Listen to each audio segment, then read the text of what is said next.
They're not even up yet. With the steamer being so late, and the mistress would insist on unpacking so much before she would go to bed. Well, let them sleep. Sleep as long as they like.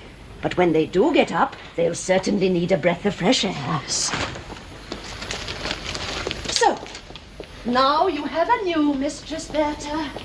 Heaven knows it was difficult enough for me to part with you. And for me too, Miss Julianne. After all those years with you and Miss Reena. Poor thing lying there helpless. How will she manage? We'll just have to make the best of it, Berta. George needs you. He really does. You've looked after him since he was a little boy. But there's another thing, Miss Julianne. I'm so afraid I won't please the new mistress. She's so particular. Oh, that's only natural, dear. After all, she's General Gabler's daughter. She was used to being spoiled when her father was alive. Do you remember when we used to see her out on her horse? How smart she always looked in her riding clothes. Oh, I never thought I'd live to see the day when she and Master George would make a match of it. Neither did I. By the way, Berta, you mustn't call him Master George any longer. It's Dr. Tesman now. He has but one cow, so they say. Tom Fiddler, he Good morning, my dear George. Good morning. Aunt Julie, you've come all this way so early in the morning. You got back from the pier all right, eh? Yes, quite all right, dear, thank you. Judge Brack saw me all the way home to my front door. I was sorry we didn't offer you a lift, but you know, Hedda had such a mountain of luggage. Would you take that for me, Yes, Berta? sir, I'll put it in the attic. Uh-huh. Do you know, Aunt Julie, I had that suitcase crammed full of notes. You've no idea how much I discovered from those archives I examined. Curious old details no one had any idea existed. You certainly don't seem to have wasted your time on your wedding trip. No, I certainly haven't. Well, take your hat off, Aunt Julie, eh? Can I help you? Thank you, dear. Oh, that's a very elegant hat you've got now, Aunt Julie. I bought that on Hedda's account. I didn't want her to feel ashamed of her old aunt in case we should happen to go out together. Dear Aunt Julie, you think of everything, huh? Now, come on, sit down and let's have a cozy chat. Oh, it's good to see you again. And to know that you still have a place in your heart for your old aunts. Tell me, Aunt Reena, she isn't any better? No, dear. I'm afraid she'll never be any better, poor soul. Now that I no longer have you to look after, I don't quite know what will become of me when she goes. No, there. Oh, it seems such an age that you were away, George. 5 whole months. Well, 6. 6, no? Forgive me, dear. Now, tell me, George, have you been over the house yet? Oh, yes, it's splendid. It's simply splendid. It's awfully big, though. I don't know what we're going to do with all those empty rooms. My dear George, I expect you'll find plenty of use for them a little later on. Oh, I expect so. When I get more and more books, you mean, eh? Yes, dear. It was your books I was thinking of. No, but I'm especially pleased for Hedda. Do you know, she'd always set her heart on living in this place. It belonged to Secretary Falk, you know, the cabinet minister. And even before we were engaged, she used to say this is the one place she'd really like to live in. Yes, but I'm afraid you're going to find all this very expensive, my dear George. Very expensive. Oh, no. Judge Brack wrote to Hedda that he'd been able to secure very favourable terms for me. But you mustn't worry about it, my dear. In the first place, I've given security for all the carpets and the curtains. Security? What kind of security? I borrowed on our annuity. But, my dear Aunt Julie, you must be mad, simply mad. That annuity is all that you and Aunt Reena have to live on. Don't get so excited about it, dear. It's only a matter of form, Judge Brack says. Yes, that's all very well, but... The only happiness I have in the world is making things easier for you, dear. Now you've nothing to stand in your way. You'll have your own salary, and soon your new book will appear. What's it to be about, George? Well, it's about the domestic handicrafts of Brabant in the Middle Ages. Gracious, fancy being able to write about such things. And best of all, you have your wife. The wife you've longed for. Yes, she's the most wonderful part of it all, Aunt Julie. I expect a few of my friends are a little bit jealous of me, eh? Good morning, Hedda. Good morning. What an early visitor you are. How kind of you. Not at all. And did the bride sleep well in her new home? Thank you. fairly well. I like that, Hedda. You were sleeping like a log when I got up. Fortunately. Oh, good heavens, what a nuisance. That maid has opened the window and let in a whole flood of sunlight. Oh, well, we'll just close it again. No, don't do that. Just draw the curtains, George. That will give us softer light. There, Hedda. Now you have both shade and fresh air. Heaven knows we need some fresh air. Well, do sit down, my dear Miss Tesman. No, I won't, thank you, my dear. Now that I know everything's all right here, I must be getting back to my poor sister. Well, give Aunt Reena my love and tell her I'll come in and see her this afternoon. Yes, dear, I will. Oh, good gracious me, I was almost forgetting. I've brought something for you. Oh, what is it, eh? Oh, how very touching. My slippers, Hedda, my old bedroom slippers. I remember. You spoke of them often on our wedding trip. But I can't tell you how many times I've missed these. Look, do look at We shall them, never Hedda. get on with this servant, George. Not get on with Berta. But look, she's left her old hat lying on the chair. But, Hedda, Well, dear, think if someone were to come in and see it. Hedda, dear, that's Aunt Yulia's hat. Oh, is it? Yes, indeed it is. And what's more, it's not old. Oh, I didn't look very closely, Miss Tesman. It's a beautiful hat. It's beautiful. Oh, it's not as beautiful as all that. Now, what did I do with my parasol? Ah, here it is. For this is mine, too, not Berta's. A new hat and a new parasol. Think of that, Hedda, eh? Lovely, I'm sure. Aunt Yuli, look at Hedda. Isn't she lovely? Do you know, I think she's looking even specially well. I think she may have filled out a little while we... Filled out? Well, you may not be able to notice it so much in that loose dress, but I have certain opportunities. Well, you have no opportunities at all, George. It may have been the mountain air in I'm the just as Tyrol. I was when we left. Lovely. Lovely, lovely is Hedda. God bless and keep you, Hedda Tesman, for George's sake. Oh, please let me go. I shan't let a day pass without coming to see you. Yes, do that, Aunt Yuli, do that. Goodbye, my dearest Hedda. Goodbye. How proud your poor father would be if he could see what a great man his little boy has become. Well, you've become like a father and a mother to me, Aunt Yulia. Never forget it. Well, now, you tell Aunt Reena I'll be in, well, sometimes now.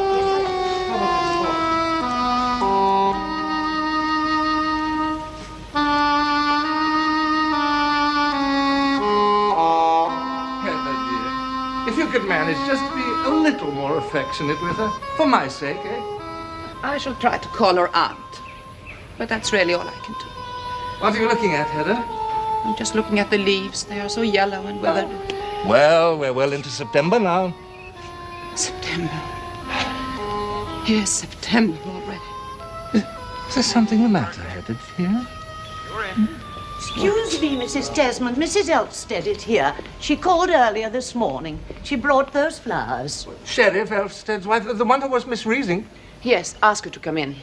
Here's the girl with the mass of hair. She was always showing off. An old flame of yours, I've heard. Oh, that didn't last long. That was before I met you, Hedda. Eh? I wonder what she's doing in town. I haven't seen her for years. Why should she call on us? Oh, my dear Mrs. Elvsted, I'm delighted to see you again. It's been a very long time. It's been a long time since we met, too. Thank you for your lovely flowers. I arrived in town yesterday morning. I was so upset not to find you at home. Oh, I hope you're not in any trouble. Well, yes. Yes, I am. And there was no one else here I could possibly turn to. Please sit down. Do sit down there. Is anything wrong at home? Well, yes. Yes and no. I do hope you won't misunderstand me. Well, I suppose you've already heard.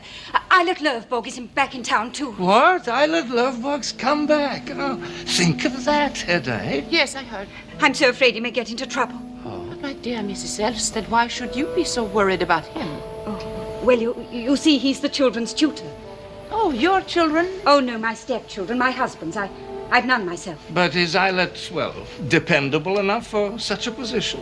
For the past 2 years, his conduct has been irreproachable. Well, fancy that, Hedda. Yes, I heard. Irreproachable in every respect. Well, after his book was published... What do you see- mean? Ejlert Løvborg's published a new book? What, recently? Oh, yes, a wonderful book, a sort of outline of civilization. It came out a couple of weeks ago, sold marvelously, made quite a sensation. Oh, I suppose it was something that he wrote some time ago during his, well, better period. Oh, no. He's written it all while he's been with us. Have you seen him in town? No, not yet. I had difficulty in finding his address, but this morning I finally got it. Doesn't it seem odd of your husband, well, to send you on such an errand? Why didn't he come to look after his friend? Oh, no, he's so busy, you see, and besides, I had some shopping to do. Yes, I see. Please, Mr. Tesman, I'm sure Ejlert Løvborg will come here to see you. You and he were such great friends. I'd be grateful if you'd keep an eye on him. I should be delighted to. Well, you can rely on me. Oh, how kind of you. You see, my husband is so very fond of him. Yes, of course. Oh, I think you should write him, George. He may not want to come on his own accord. I'll write to him this very minute. Yes. Have you his address, Mrs. Elvsted? Oh, yes. Here it is. Splendid. Write him a nice, friendly letter, and a good long one, too. I certainly will. Oh, but don't let him know that I suggested it. What? Oh, no, not a word. There.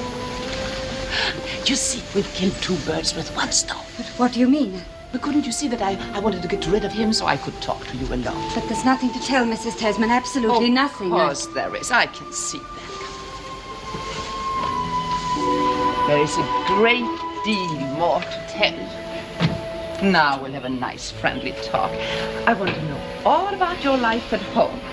I'd prefer not to speak about that. Oh, but to me, my dear, after all, we went to school together. Yes, but you were in a higher class than I was, and I was so terribly afraid of you then. Afraid of me? Yes. When we met on the stairs, you always used to pull my hair. Oh, did I really? And once you said you'd burn it all off. Oh, but I was only teasing you, of course. I was so silly in those days, and afterwards we drifted so far apart. Yes, then we must drift together again. Come, let us sit down over here. There. Oh, thank you. In school, we used to call each other by our first names. Why don't we now? I think you're mistaken. Of course not. I remember very well. We were great friends, so you shall call me Hedda, and I shall call you my dear little Tora. My name is Thea. Oh, yeah. Oh, yes, of course. I meant Thea. Tell me, Thea, I'm a little vague about it, but when you first went to the Elvsteds, you were engaged as housekeeper. Oh, no. Well, you see, Mrs. Tesman, Oh, no.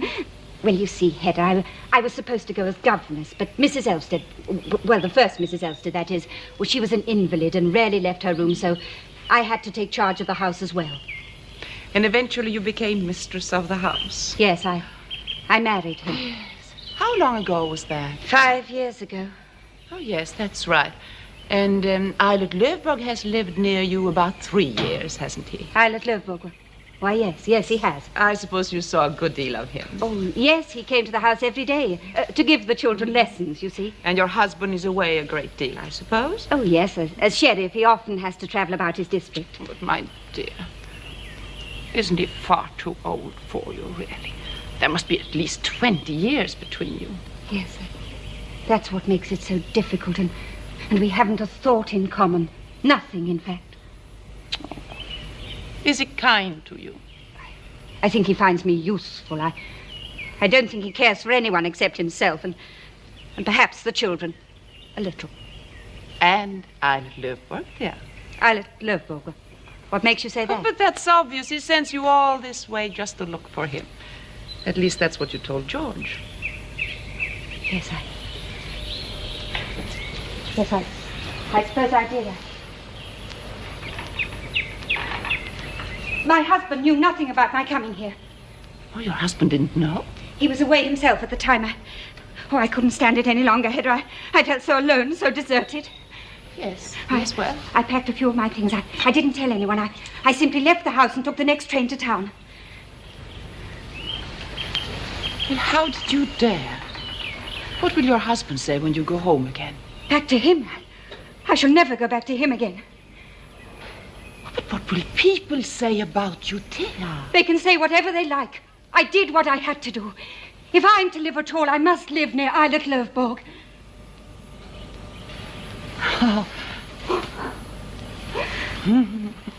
How did this friendship start between you and Ejlert Løvborg? Oh, it grew gradually. I began to have a sort of power over him. Power? Yes. After a while, he gave up his old habits. Oh, not because I asked him to, but because I suppose he realized how unhappy they made me, and so he dropped them. So you have actually reformed him, you little Thea. Well, he says so, and in return, he's taught me how to live. He gave you lessons, too. Well, not lessons exactly. He talked to me, explained things to me. And the most wonderful thing of all was when he allowed me to share in his work, allowed me to help him. He did he? Yes, he wanted me to be a part of everything he wrote. Like two good comrades. Comrades? Why, Hedda, that's exactly what he says. I ought to be so happy, and yet somehow I'm not. I'm so afraid it may not last. So you're not sure of him, then? Something stands between Ejlert Løvborg and me. The shadow of another woman. Who could that be? I don't know. Someone he knew a long time ago. Someone he never seems able to forget. Has he told you anything about her? He talked about her once, quite vaguely. What did he say? He said that when they parted, she threatened to shoot him. Oh, nonsense. No one we know does that sort of thing. That's why I think it must have been that red-haired cabaret singer he was once so friend. They say she went about with loaded pistols. Then it must have been she. And Hedda, they say she's here in town again. Oh, I'm so worried. I don't know what to do. Yeah, my dear, don't be so worried. Tesman will take care of everything. There. Oh, Hedda, you're so understanding, so kind.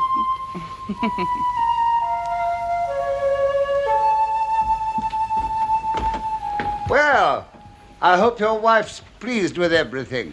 We just can't thank you enough, Judge Brack. Of course, she wants to rearrange a few things, and she's talking of buying a few additional trifles. Perhaps it might be wiser to be a bit more economical. Oh, well, you know Hedda, Judge. She's accustomed to a certain standard of living. Yes, that's just the trouble. In any case, I shall soon be receiving my appointment, eh? Well, you see, such things sometimes hang fire. You've heard something further, eh? No, nothing really definite. I've one bit of news for you. Your old friend Ejlert Løvborg's back in town. Yes, I knew that already. I wonder what on earth he'll do, how he'll manage to make a living. Oh, isn't that just like Tesman? Always worrying about how people are going to make a living. What fun to have a look at you by daylight, Judge. Do you find me altered? Oh, a little younger, I think. Oh, thank you very much. We were talking about Ejlert Løvborg, dear. Oh, I hear they've quite reformed him up at the Elvsted. Well, I wonder what on earth he's going to do. I've written him a letter, by the way. I asked him to come and see me this evening. Oh, but you're coming to my stag party this evening. Don't forget you promised me last night on the pier. Oh, have you forgotten, Tesman? I'm afraid I have. In any case, I think you can be pretty certain Lovborg won't come here. Oh? Well, why shouldn't he? Well, my dear Tesman, and you too, Mrs. Tesman, I think it's only right that I should inform you of something. I think you ought to be prepared to find your appointment deferred rather longer than you expected. Has something happened to prevent it, eh? The nomination may depend on the result of a competition. Competition? Think of that, Hedda, eh? But who would my competitor be? Ejlert Løvborg. Oh, no, that's impossible. That's utterly unbelievable. Well, it may happen, nevertheless. Oh, but that would be incredibly unfair to me, Judge Brack. I mean, I'm a married man. Hedda and I married on these prospects. Think of the money we've spent, eh? And we borrowed from Aunt Yulie, too. After all, they practically promised me the appointment. Well, don't get so excited. You'll probably get the appointment anyway, only you'll have to compete for it. I think, George, it will take quite a sporting interest. How can you be so indifferent about it, Hedda, dear? Indifferent? I'm not in the least indifferent. I can hardly wait to see which of you will win. In any case, I thought I ought to warn you, Mrs. Tesman. Under the circumstances, it might be better to go easy on those additional trifles you were thinking of buying. I don't see how that could possibly make any difference, my dear Judge. Really? Well, then I've no more to say. Goodbye. I'll call for you this evening. Yes. Then I'll see you later, Judge. Thank you, Mrs. Tesman. Goodbye. Well, you'll have to get... Oh,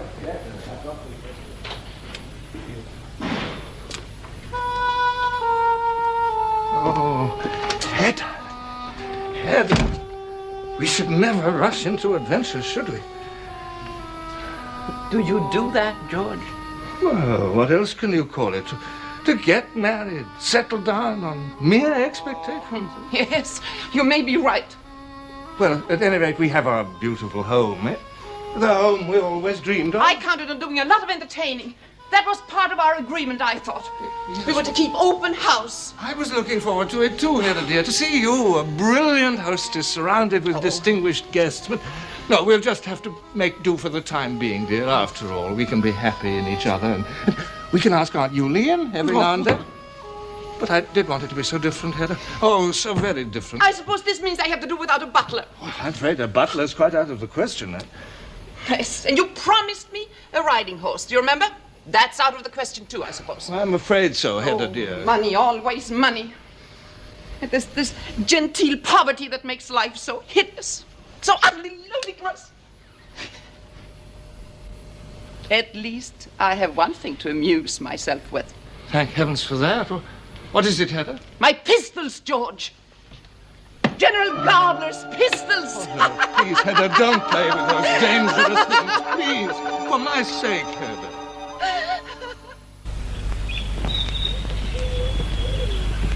Welcome back, Judge. Now I'm going to shoot you. Don't aim at me That's like what that. you get for sneaking in the back way. Have you gone completely mad? Good heavens, I didn't hit you by any way. I wish you'd stop all this nonsense. Come along, Judge. I'll let you pass. Come along. Come along. Oh. Still playing about with pistols? What are you shooting at? Just killing time, shooting up into the blue. Allow me. I know this pistol. I've seen it before. Where's the case for it? That game's over for today. Good heavens, what am I to do with myself all day long? What, isn't Tesman at home? No, he just rushed off to his aunt's directly after lunch. He didn't expect you so early. Fancy my not thinking of that. How stupid of me. Why stupid? Because I should have come even earlier. Then you would have found no one to receive you, for I've been dressing ever since lunch. But isn't there a little crack in the door through which one might converse? You forgot to provide one, Judge. Again, stupid of me. We must just sit here and wait until Tesman comes. He may not be here for quite some time. Never mind, I shan't be impatient. Well, Well, I ask first. let's have a really pleasant little talk, shall we? Mrs. Hedda? It seems ages since our last little talk, doesn't it, Judge? Every single day I wished you were home again. I wish that too. You have? Really, Mrs. Hedda? But I thought you were having such a fine time on your honeymoon. I can't tell you, Judge, how bored I've been. How would you like to spend 6 months without meeting a soul you could really talk to? I shouldn't like it at all. But the most unendurable thing of all was What? to be everlastingly with one and the same person. Yes. Morning, noon, and night. I said everlasting. But surely it's not so unbearable with someone you love? Don't use that impulsive word. What's that, Mrs. Hedda? Just you try it. Nothing but his special subject. Medieval history, morning, noon, and night. Everlastingly. But if that case, how did it happen That that... I married Tesman, you mean? Well, is there anything so very odd in that? I had literally danced myself tired, and I wasn't getting any younger. Oh, I don't want to think about it. After all, one has to admit that George Tesman is a thoroughly worthy man. A worthy, reliable man. There's no question of that. And I don't see anything especially funny about him, do you? Funny? No, not really, no. I wouldn't say that. Well, he is a distinguished scholar. And since he was so bent on supporting me, I didn't see why I shouldn't accept his offer. Well, if you look at it from that point of view... That was more than some of my other admirers were prepared to do, my dear Judge. Oh, well, of course, I can't answer for the others. I have a great respect for the state of matrimony. But I must admit, as an individual... I've never had any hopes as far as you're concerned. All I ask of life is to know a few people intimately. Nice people whom I can help and advise, and in whose houses I can come and go as a trusted friend. Of the master of the house? Well, of the mistress, preferably. But of the master, too, of course. I find such a triangular friendship, if I could call it so, a great convenience to all concerned. I must admit, heaven knows a third person would have been welcome on our journey. Oh, those infernal tete-a-tete. Well, cheer up. Your wedding tour's over now. No, not really. We've only stopped at the station on the line. Then the thing to do, Mrs. Hedda, is to jump out and stretch a bit. I never jump out. Really? Why not? There's always someone there to... Stare at your legs. Precise. I don't like that sort of thing. I'd rather keep my seat and continue the tete-a-tete. But if a third person were to jump in and join the couple, a trusted, understanding friend. Gay and entertaining in a variety of ways. And not a bit of a medieval specialist.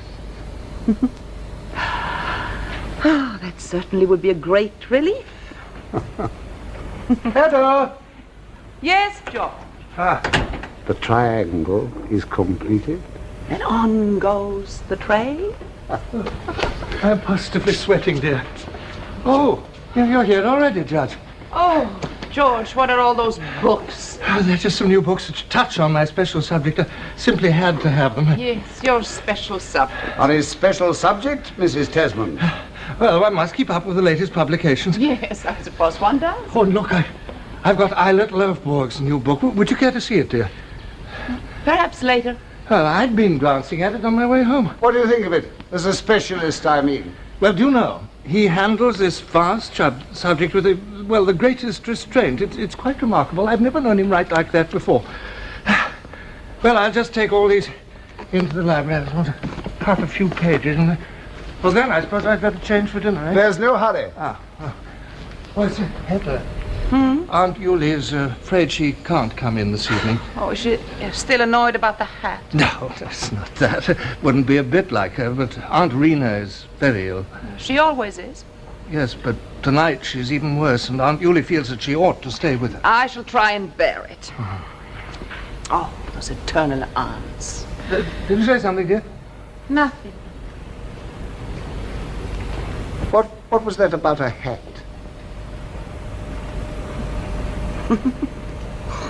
This morning, Miss Tesman had taken her hat off and left it on the chair. And I pretended to think it was the servant.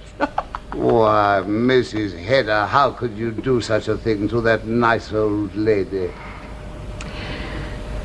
Well, I don't know. I sometimes get impulses like that, and I just can't control them. I can't explain it even to myself. You're not really happy, are you? I don't see why I should be happy. Well, here you are in the house you've always longed to live in. Do you believe in that fairy tale? Oh, wasn't it true then?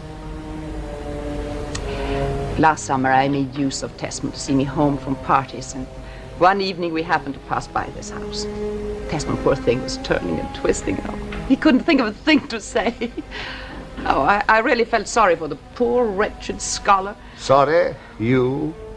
Yes, I did, really. So just to make conversation, to help him out a bit, I was foolish enough to say what a charming house I thought this was and how I would love to live in it. And that make-believe, that resulted in my engagement, my wedding trip, and all the rest of it.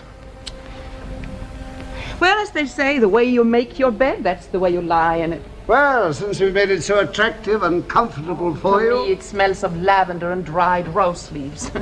What one might call the Aunt Julie atmosphere. Oh, my dear Judge, I can't tell you how I shall bore myself here. I don't think you've ever really been stirred by anything in life. But I expect it will come. Suppose you should suddenly find yourself faced with what one might call a grave responsibility. A new responsibility, Mrs. Hedda. Be quiet. Nothing of the sort will happen to me. We'll talk of this again a year from now at the very That sort of latest. thing doesn't appeal to me. No responsibilities for me. I am not fitted for... Well, what makes you think you're less Oh, fitted be than... quiet, I tell you. Sometimes I think there's only one thing in life that I'm really fitted for. What's that? Boring myself to death.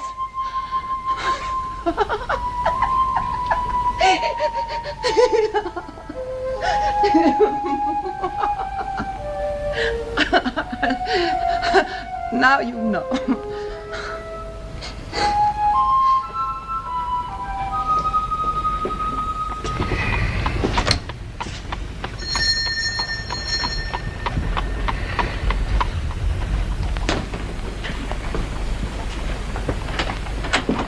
Ejlert Løvborg, at last we meet again. Oh, come, give me your cloak. Thank you. Thanks for your letter, George. Oh, not at all. May I shake hands with you too, Mrs. Tesman? Welcome, Mr. Lovborg. I don't know if you two gentlemen... It's Judge Brack, I believe. I had that pleasure some years ago. I've just bought your new book, Ejlert. I haven't had time to read it yet. I wouldn't bother to if I were you. It's pretty thin stuff. It's been enormously praised, I hear. That was exactly what I intended, so I put nothing in it that anyone could take exception to. But when this one appears, George Tesman, you must read it. This is the real book. Oh, what's it about? It's the sequel. Sequel? Sequel of what? Oh, the other book. What, is the new one? Of course. Goodness me, that goes down to the present day. Yes, but this one deals with the future. The future? Well, none of us knows anything about the future. There's a thing or two to be said about it, just the same. Oh, how remarkable, isn't I? Well, I should never have thought of writing about a thing like that. No, you wouldn't. I brought it along with me, George, because I thought I might read you some of it this evening.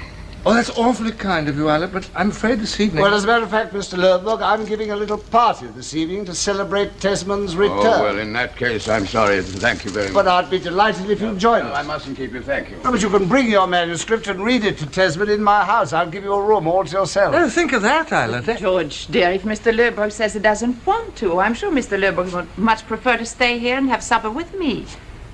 With you, Mrs. Tesman? Mrs. Elvsted will be here, too. Oh, yes, I saw her for a moment today. Oh, did you? Well, she's spending the evening here. So you see, you're almost obliged to stay, Mr. Lovborg. Otherwise, Mrs. Elvsted will have no one to see her home. In that case, I will stay, Mrs. Tesman. Good, I'll tell the so. Good. No, come on. They told me at the bookstore that you're preparing a series of lectures. Yes, I hope you've no objection. Well, I can't expect you, out of consideration for me, to... Well, but of course, I shall wait until you receive your appointment. What? You mean you're not going to compete with me? No, I simply want people to realize that I could have defeated you. Oh, Hedda, think of that. Ejlert isn't going to stand in our way. In our way. Please keep me out of it.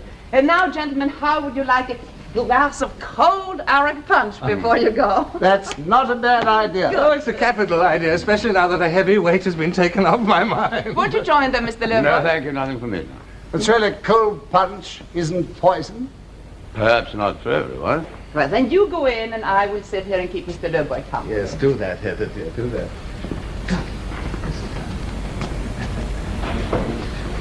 Perhaps you'd like to look at some photographs, Mr. Lovborg. You see, Tesman and I did a lot of sightseeing in the Alps, and I'd like to show you. Look at that group of mountains. That's the Ejlert group.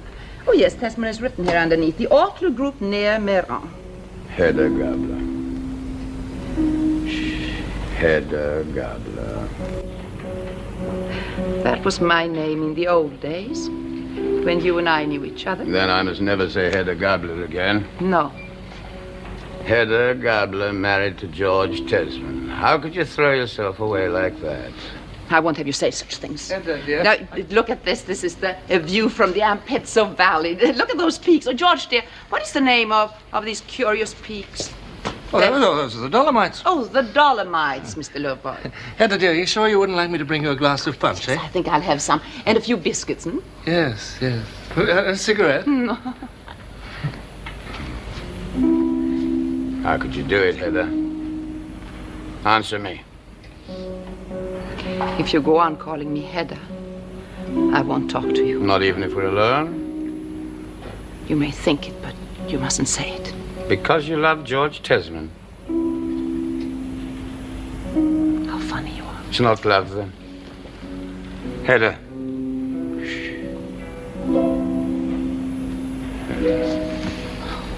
All the same, no unfaithfulness. Here we are. Oh, you poor two glasses. It's such fun to wait on you. Have two Mr. glasses. Mr. Løvborg said he didn't want any, dear. Well, Mrs. Elvsted will be here any minute now. Oh, yes, Mrs. Elvsted. Why, had you forgotten about her? Yes, we were so engrossed in these photographs. Do you remember that little village?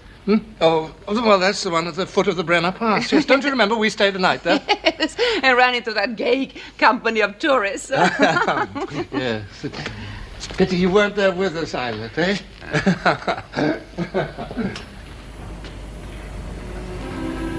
You didn't love me at all?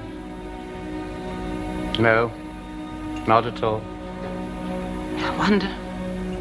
Sometimes I think, to me it seems we were just two good, intimate friends who could tell each other intimate things. At least you did. It was you who teased me into it, Hedda. You remember all those things? All those wild things you made me confess to you? Every drunken spree, every indecent, defiling act I ever committed, or ever thought of committing, you made me boast of. And then deviously, you'd probe deeper, always deeper. How could you bring yourself to ask for things you did?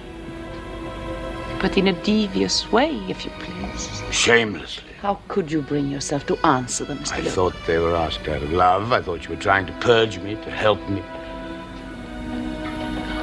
No, it was not love. Then why?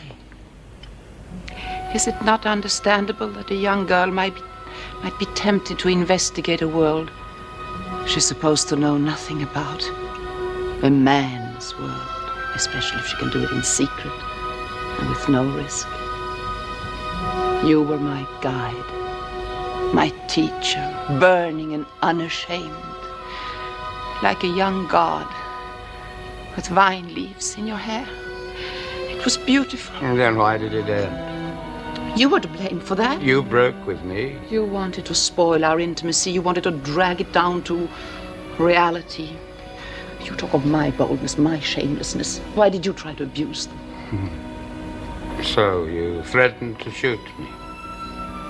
I was frightened. I realized the danger. But why didn't you go through with it? Because I'm that afraid of scandal. Yes, Hedda. You're a coward at heart. Lucky for you, isn't it?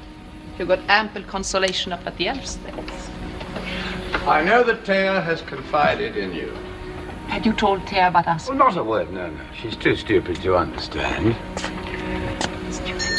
In certain things, she's naive.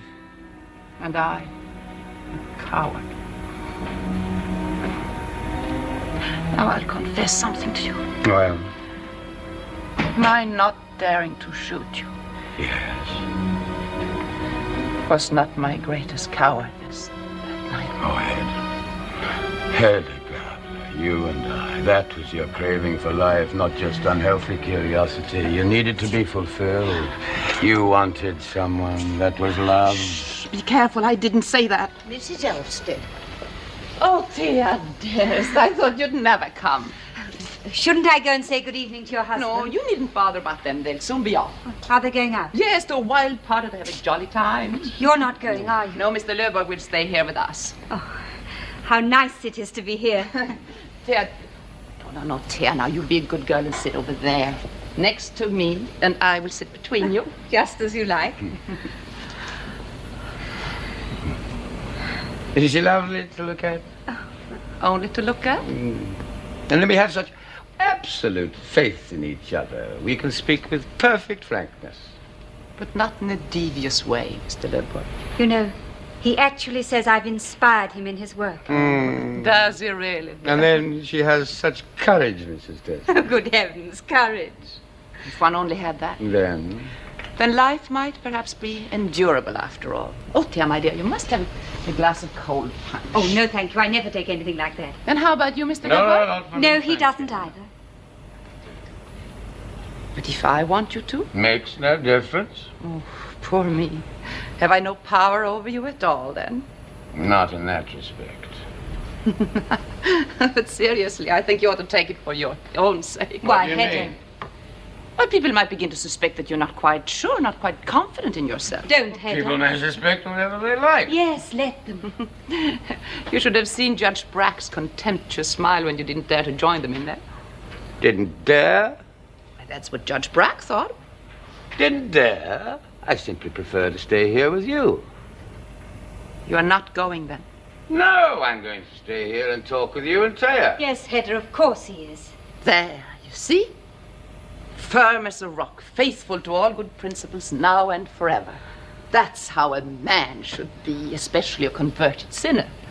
You see that? What did I tell you, Thea, when you came running here this morning? Didn't I tell you not to be so upset? Oh, Hedda, please, Yes, Hedda. you see there, you have not the slightest reason to be so anxious and worried. What's all this about? But now we can all three enjoy ourselves. You see how unfair you've been to doubt him. God, Hedda, what are you doing? So you were worried and anxious on my account? Oh, listen to me, Ejlert. That's all the faith you have in me? Oh, listen to me, Ejlert. It was just that you were alone in the city with no one.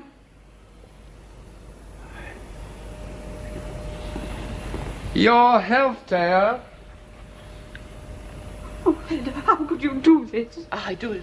Are you mad? And yours too, Mrs. Tesman. Thank you for your frankness. No more for the moment. You're going to the party, remember? Did your husband know you came after me? It was arranged between you, wasn't it? That you should come to town and keep an eye on me? Most likely the old man suggested it himself. But suppose he need my help at the office or missed my presence at the card table? Let's drink to the old sheriff, too. No more now. You're going to read your manuscript to George.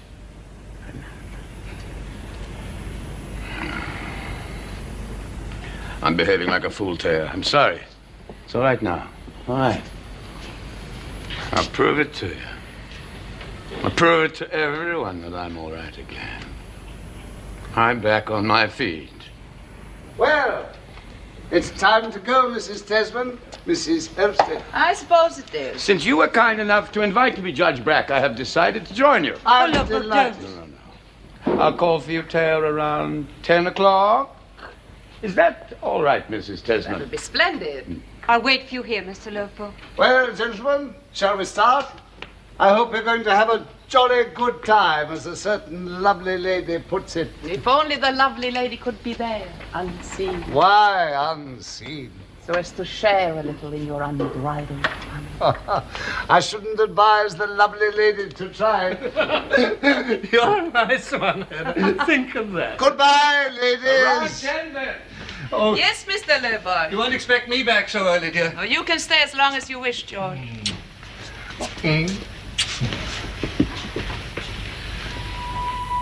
Hedda, where is all this going to end? It's all right playing cards and gambling, and it's all right drinking beer and rum. Oh, it's all right playing cards and gambling, and it's all right drinking beer and rum. But keeping company. I won't waste any words on that little rear guard of puny, narrow-chested, self-important men. The stream of life has already left them far behind. I'm thinking of the few. The rare spirits amongst us who have had the vision to recognize the truth in new ideas, new ways of thought, and have made those ways their own. Oh. Thank you. Where was I telling you? With those rare spirits that have the vision to face newborn truths, well, it's magnificent, Ida, simply magnificent. Newborn truth, yes. Too new and too daring to be accepted by the so-called sacred majority.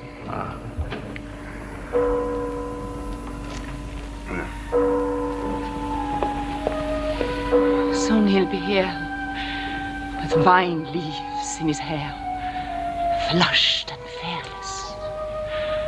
He'll believe in himself again, and he'll be a free man forever and ever. Pray God you may be right. I am right. Doubt him as much as you want. I believe in him. Why have you done this, Hedda? For once in my life, I want the power to shape a human destiny. You have your husband. Do you think he's worth bothering about? If only knew how cheated I've become. Never to have tasted life. Really taste it and then see it wasted on a silly schoolgirl. I think I shall have to burn your hair. Let me go! I'm afraid of you. I want to go home alone now at once. Oh, you'll do nothing of the sort, you silly little thing. You'll have a nice cup of coffee, and then Ejlert Løvborg will be here. With violence.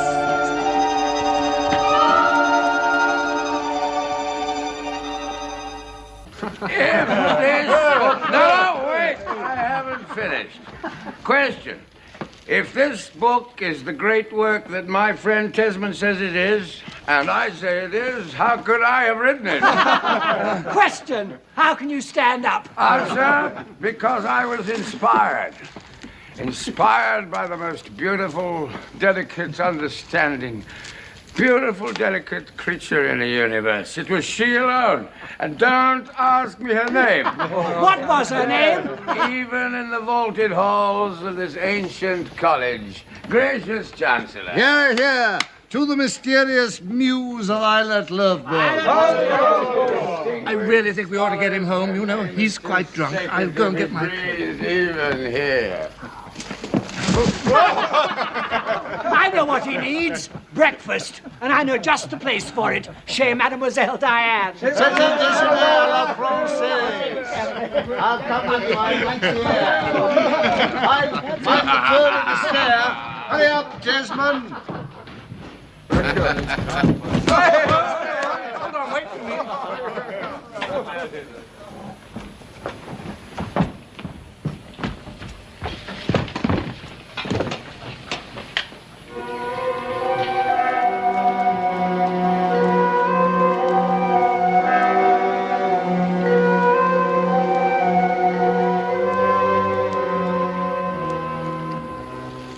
Didn't you give it back to him at once? I didn't dare trust him with it in the state he was in. Did you tell any of the others that you found it? Oh, of course not. I didn't want them to know. Why not? For Ejlert's sake, of course. You'll wake Mrs. Elvsted. Tell me, George, did he have vine leaves in his hair? Vine leaves? No, well, I didn't see any vine leaves. Oh, Hedda, you can't conceive what a book this is going to be.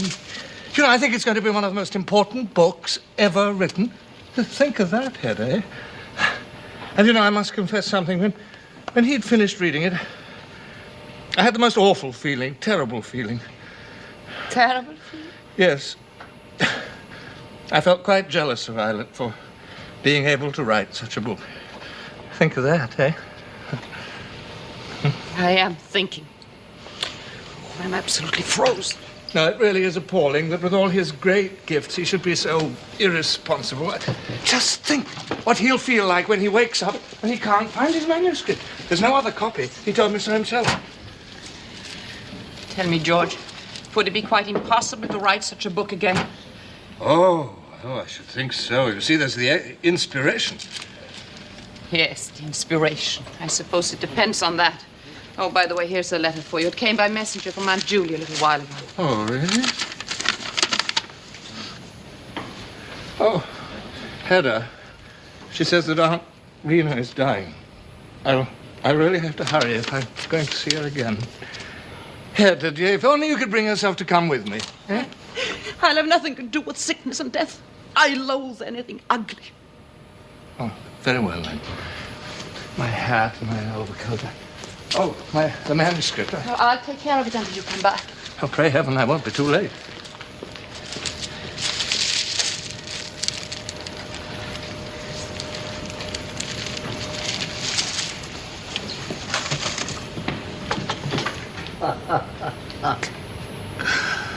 Forgive my entering this way. hardly dressed for a formal call. I've been up all night. Haven't even changed my clothes. So it was more than usually jolly last night. What has Tesman told you of last night's adventures? Nothing much. He just went off to see his aunt. Did he say nothing about Ejlert Løvborg? Only that he'd been escorted home. George Tesman really is a naive creature. And what happened last night? If it's not too unmentionable. Oh, it's by no means unmentionable. To make a long story short, he turned up at Mademoiselle Diane's. Mademoiselle Diane, isn't that red-haired woman? A sort of a singer. Yes, in her leisure moments. In the days of his glory, Lovborg was one of her most ardent visitors. What happened, Judge? Well, it seems Mademoiselle Diane proceeded to tear out his hair. He'd accused her of robbing him, a valuable notebook or something. He raised a terrific row which ended in a general free-for-all, in which the women as well as the men took part.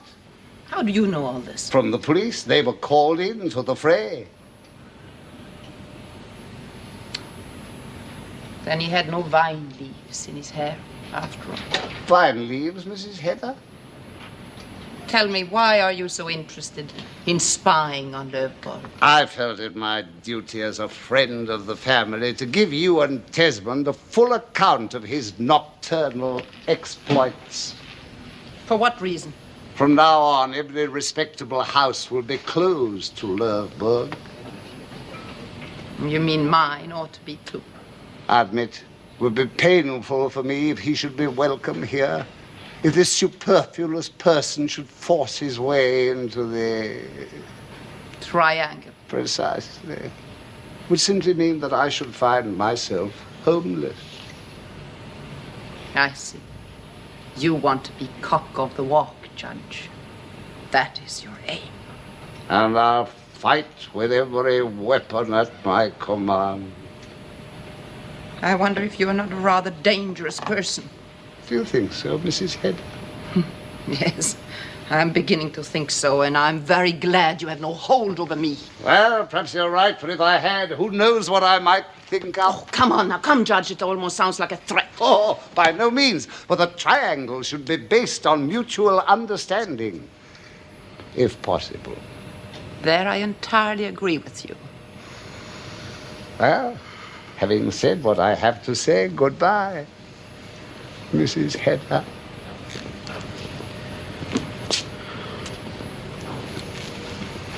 So you are going through the garden? Yes, it's a shortcut for me. And then it's the back door, isn't it? Very true. I've no objection to back doors. They can be intriguing at times. When there's shooting going on, you mean? People don't shoot their pet rooster. And certainly not the cock of the walk, Judge. Goodbye.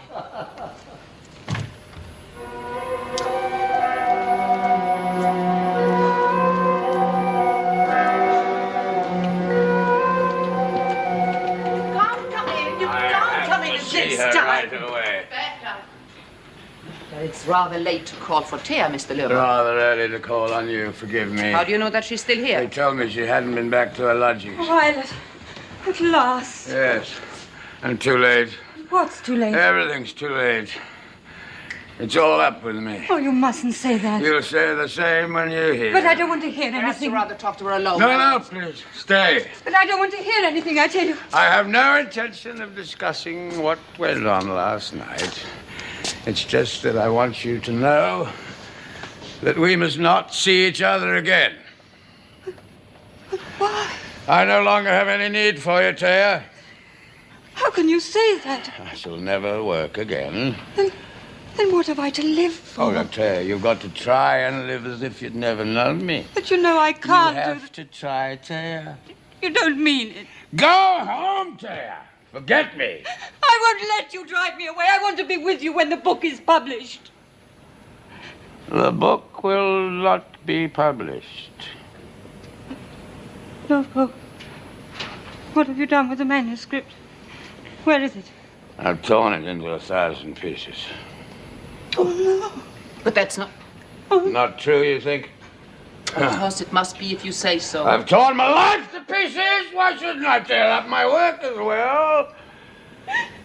It's as though you killed a little child. It's as if I'd murdered my own child. It was my child, too. Oh, the child.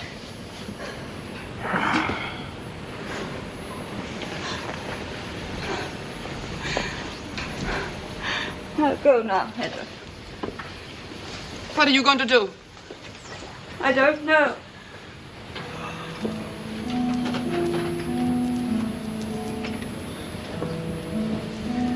Now, Lovborg, tell me the truth. First, give me your word that Thea will never know. I give you my word. One can do worse things to a child than kill it. I couldn't tell Thea that I dragged it around with me all night to all sorts of obscene and loathsome places, and I lost our child. I lost it. Stop calling it a child. It was only a book.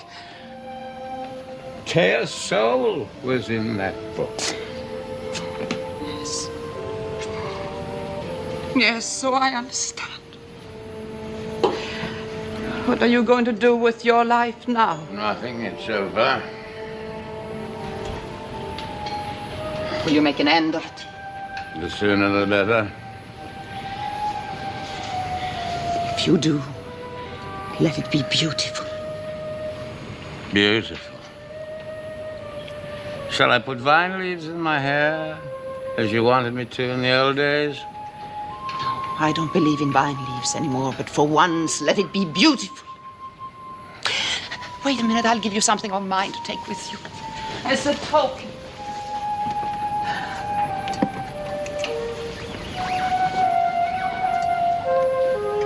Do you remember this? You should have done it then. Take it. Use it now.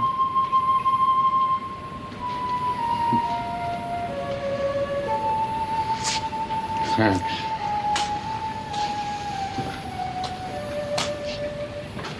Let it be beautiful.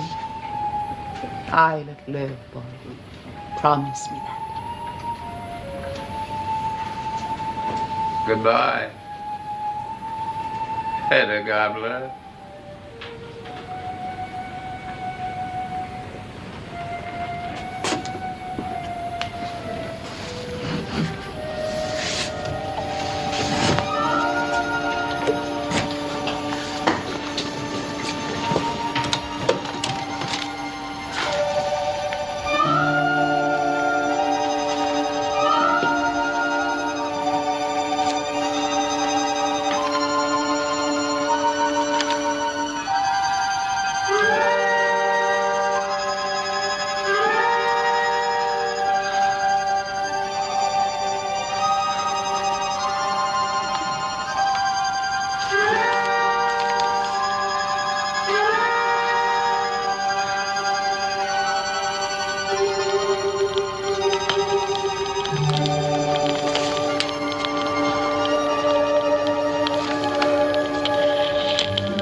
Yours and Ejlert Løvborg's child.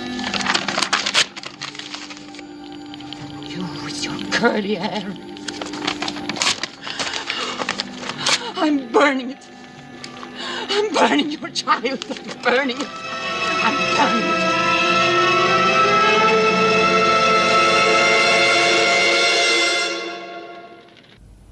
How strange life is. At home we shall be sewing a funeral shroud, and soon I expect there will be sewing here too. But of a different nature, thank heavens. I'm just going, my dear boy. I'll have to come over and see you in the morning, Auntie. My brain's in such a whirl, I don't know what I'm doing. You mustn't take it so much to heart, George. We must be grateful that dear Reena has found rest at last. I'm afraid you'll be very lonely now, Miss Tesman. I shall be at first, but I shan't let Reena's room stay empty for long. There's always some poor invalid that has to be looked after. Would you take such a burden on yourself again? Burden? Oh, bless you, it's no burden. But it's different with a stranger. I must have someone to live for. And it's easier to make friends with someone who is sick. And who knows, Someday there may be something in this house for an old aunt to take care of. Please don't trouble about us. Everything will be for the best, eh? I must get back to poor Reena. Yes, dear. No, don't see me out, dear. I'm perfectly all right. Oh. Aunt Reena's death seems to affect you more than it does Aunt Julie. Well, it's not only that. I'm upset about Ejlert, too. Have you heard anything new? No. No, I called on him this afternoon to tell him that the manuscript was safe, but he wasn't at home. Later, I met Mrs. Elvsted, and she said that he'd been here early this morning. Yes. And he told her that he'd torn his manuscript to pieces. Yes, that's what he said. Good heavens, he must have gone completely mad. Well, of course, in that case, you didn't dare give it him, eh? No, he didn't get it. Ah. But you told him that we have it, eh? No, you didn't tell Mrs. Elvsted. No. No, give me the manuscript, Hedda, and I'll run over with it at once. Where is it, Hedda? I haven't got it any longer. You haven't got it? What do you mean? I've burnt it, every word of it. You burnt Ejlert's manuscript? Don't shout! But it's impossible. It's true. Oh, how could you do such a thing? Oh, Hedda, this is unlawful appropriation of lost property. Now, you ask Judge Brack. You'd better not to speak to anyone. But either Judge Brack or to anyone else. Why did you do it? What possessed you? No, answer me. I did it for your sake, George. For my sake? You admitted that you were jealous of his work, and I couldn't bear the thought of anyone putting you in the shade. Oh, but you've never shown your love like that before, Hedda. Perhaps I should better tell you that now. At this time, But you said yourself that I was filling out. No, ask Aunt Julie. She'll tell you all about it. Good heavens, is it true? Oh, don't shout. The servant will hear you. The servant? Why, it's only my dear old Bertha. Oh. I can't wait to tell her myself. I can't stand it. I'll die from it. But what is it, Hedda? Oh, George, it's all so ludicrous. Ludicrous? Well, I should be overjoyed at such news. I can't wait to tell Aunt Julie. She'll be so happy. Oh, so happy. When she hears that I have burned Ejlert Løvborg's manuscript for your sake. Yes, the manuscript. I'd forgotten about that. Nobody must know about the manuscript. Poor Ejlert. Makes me feel terrible. Mr. Tesman. Oh, Hedda. What is it? I'm terribly afraid something's happened to Ejlert Løvborg. Do you think so? When I went back to my lodging, I heard them talking about him. They stopped the moment I came in. I didn't dare question them. They said... Oh, it's you, my dear Judge. Yes. It's imperative that I see you at once. Why, something happened? Yes. It's about Ejlert Løvborg. I'm sorry to say he's been taken to the hospital. They say he's dying. Oh, God! To the hospital? Dying? There.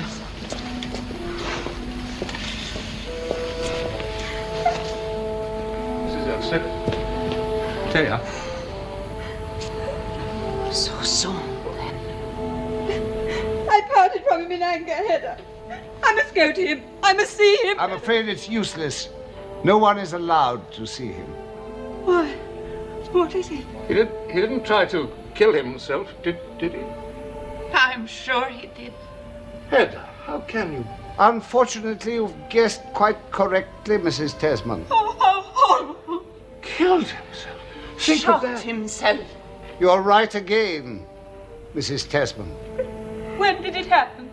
This afternoon between 3 and 4. Yes, but where did it happen? Where? Well, I suppose at his lodging. Oh, no, it couldn't have been there. I was there myself between 6 and 7. Well, somewhere else. I don't know exactly. I only know that he was found, that he'd shot himself through the heart. Oh, how horrible. To die like that. Through the heart. Yes.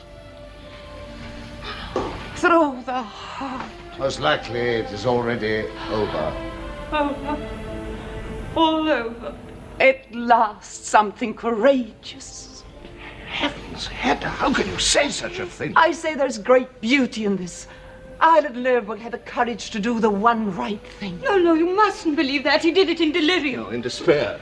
No, I'm sure he didn't. I'm sure of that. He must have been delirious, as he was when he tore up our manuscript. He tore up the manuscript? Yes, last night. How Very extraordinary. We shall never get over this, Hedda. Fancy, Ejlert killed and his book destroyed, too. If only there was some way of saving it. If only there were. There's nothing I wouldn't give to. Perhaps there is a way, Mr. Tesman. What do you mean? Look, I've kept all Isla's own notes for you to dictate to me from. You have? I'm afraid they're dreadfully mixed up. Well, perhaps together we might be able to sort them out. Well, we could try at any rate. We will try at once.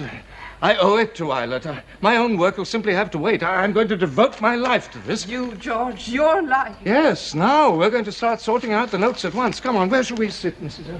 Elvsted? No, perhaps we'd better go in there. Sit there. Ejlert Løvborg meant more to you than you're willing to admit, even to yourself. Or am I mistaken? I don't answer questions like that. I only know that Ejlert Løvborg had the courage to live his life as he saw it and end it in beauty. He had the strength and the will to break with life while still so vital. It pains me, but I fear I must rob you of your beautiful illusion. Illusion? It didn't happen exactly as I told it. For poor Mrs. Elvsted's sake, I changed the facts slightly. What are the facts, then? Well, first, he's already dead, without regaining consciousness. What else have you concealed? Then the tragedy did not happen at his lodging. That makes no difference. Not even when I tell you that he was found shot in Mademoiselle Diane's boudoir. Oh, he couldn't have gone there again. He went there to claim something that he said they'd taken from him, talking wildly about a lost child. I thought he must have meant the manuscript, but now I hear he's destroyed that himself. So he died there. Yes. They found a pistol in his pocket. It had gone off, probably accidentally, wounding him fatally. Accidentally? Through the heart? No. In the bowels. How hideous. Everything I touch becomes ludicrous and despicable. There's something else, Mrs. Hedda, something rather disturbing. What's that? The pistol he carried. What of it? He must have stolen it. That's not true. Because any other explanation ought to be out of the question, Mrs. Hedda. Indeed? Of course, Lovborg was here this morning, was he not? Yes. Were you alone with him? Yes, for a while. Did you leave the room at any time while he was here? No. No, try to remember. Are you sure you didn't leave the room, even for a moment? I might have gone out into the war. And where? Oh, just for a moment. Where was your pistol case? It was on my... Well, Mrs. Hedda? It was on my writing desk. Have you looked since to see if both pistols were there? No. Well, you needn't. I saw the pistol he had with him. I recognized it as the one I'd seen yesterday, and before that, too. My dear Mrs. Elvsted, we must pull ourselves together. Have you got it by any chance? No. The police have it. What will the police do with it? Search until they find the owner. And do you think they will succeed? No. Hedda Gabler. Not so long as I keep silent. And if you do not keep silent, what then? One could always say the pistol was stolen. Oh, I'd rather die. People say such things, but they don't do them. And if the pistol were found, were not stolen, and the owner were found, then what? Why, then, Hedda, think of the scandal. The scandal, yes, of which you are so terrified. Naturally, you would have to appear in court with Mademoiselle Diane. She'd have to explain how the thing happened, whether it was an accident or not. What have I got to do with this repulsive You'd business? still have to answer the question, why did you give Lovborg the pistol? And what conclusion would people draw from the fact that you had given it to him?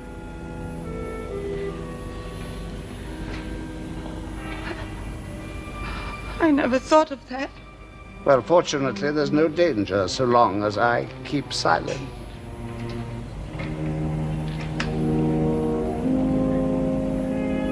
And you'll keep silent as long as I do what you wish. That's what you mean, isn't it? Dearest Hedda, believe me, I shall not abuse my advantage.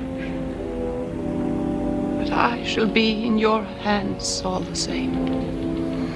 Subject to your will and your desires. No longer free, not free. Oh, I can't bear that thought, never. People manage to get used to the inevitable. Yes, perhaps they do.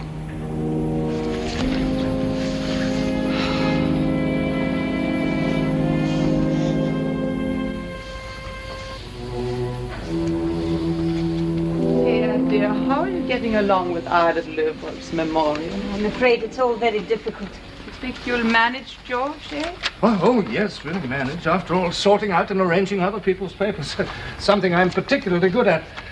But I'm afraid it's going to take months to do. Think of that. Oh, Thea, doesn't it seem strange? Here you are working with Tesman. Just like you used to work with Ejlert Løvborg. If only I could inspire your husband in the same way. No doubt that will come in time.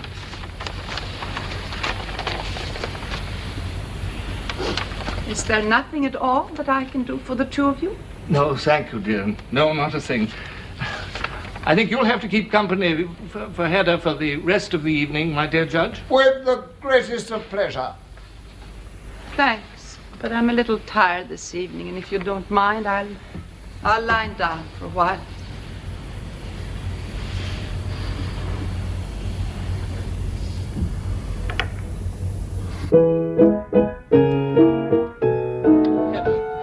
Please, I implore you, not that music. Think of poor Reena, and of Ejlert, too. And of Aunt Julie and all the rest of them. Well, never mind. I'll be quiet from now on, I promise you. I think she's upset at seeing us doing such distressing work. Look, why don't you move over to Aunt Julie's? Then I can come and work with you there in the evenings, eh? Oh, I think that would be a good idea. Tesman, I can hear you. And what am I to do all those long evenings here? By myself. I'm quite sure Judge Brack will be glad to come in now and then. Every single evening, with the greatest of pleasure, Mrs. Tesman. We'll have a jolly good time together, you and I. Yes. That's what you hope, isn't it? Now that you are cock of the walk.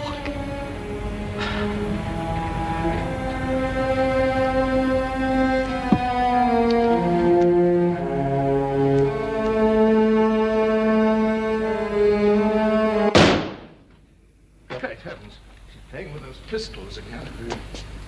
Hedda, dear, I asked you, dear, when she shot herself. She shot herself. Think of that. Good God. But people don't do such things.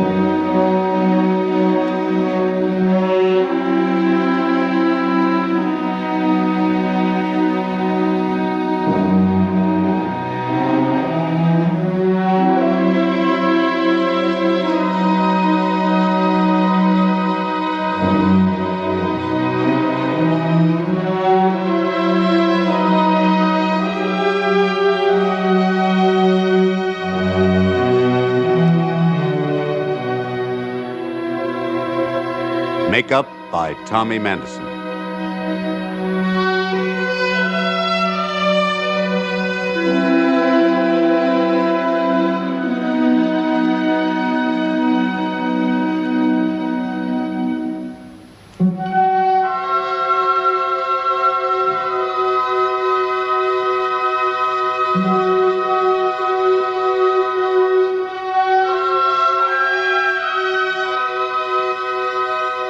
This program has been pre-recorded.